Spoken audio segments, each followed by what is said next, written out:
यह प्रेरणादायक कहानी होने वाली है। इस कहानी का शीर्षक है एक चुप सौ सूख। एक बार की बात है, एक मछुआरा कांटा डाले तालाब के किनारे बैठा हुआ था। काफी समय हो गया पर फिर भी उसके कांटे में कोई मछली नहीं फंसी और न ही कोई हलचल हुई। वह सोचने लगा, कहीं ऐसा तो नहीं कि मैंने कांटा गलत जगह डाला है, जहाँ कोई मछली ही न हो। उसने तालाब में झांका तो देखा कि उसके कांटे के आसपास तो बहुत सी मछलियां थी। उसे बहुत आश्चर्य हुआ कि इतनी मछलियां होने के बाद भी कोई मछली क्यों नहीं फंसी।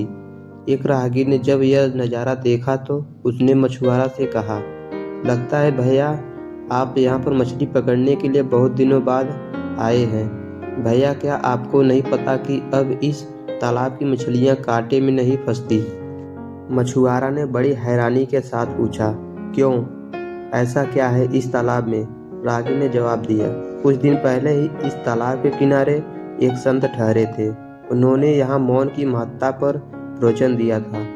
उनकी वाणी इतनी प्रभावशाली थी कि जब वे प्रवचन देते थे तब इस तालाब की सारी मछलियाँ भी बड़े ध्यान से सुनती थी। उस राहगीर ने आगे कहा, ये उनके प्रवचन का ही असर है कि उसके बाद जब भी कोई इन्हें फंसाने के लिए कांटा डालकर बैठता है तो ये मौन धारण कर लेती है। जब मछली मुंह खोलेगी ही नहीं तो कांटे में फंसेगी कैसे? इसलिए बेहतर यही होगा कि आप किसी और जगह पर जाकर कांटा डालो। ईश्वर ने हर इंसान को दो आंखें, दो कान, दो नासिक, हर इंद्रियां दो दो दी है, पर जीभ एक ही दी। इसका क्या कारण रहे होंगे? क्योंकि यह एक ही अनेकों भयंकर परिस्थितियां पैदा करने के लिए पर्याप्त है। संत ने कितनी सही बात कही कि जब खोलोगे ही नहीं तो फंसोगे कैसे। अगर इंद्रियों पर संयम करना चाहते हो तो इस जीभ पर नियंत्रण कर लो, बाकी सब इंद्रियां स्वयं नियंत्रित रहेगी। ये बात हमें भी अपने जीवन में उतार लेनी चाहिए।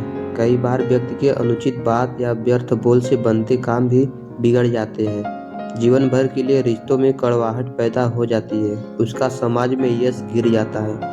वर्तमान में देखें तो बहुत सी समस्याएं का कारण ज़्यादा बोलना या अनुचित बोलना ही है।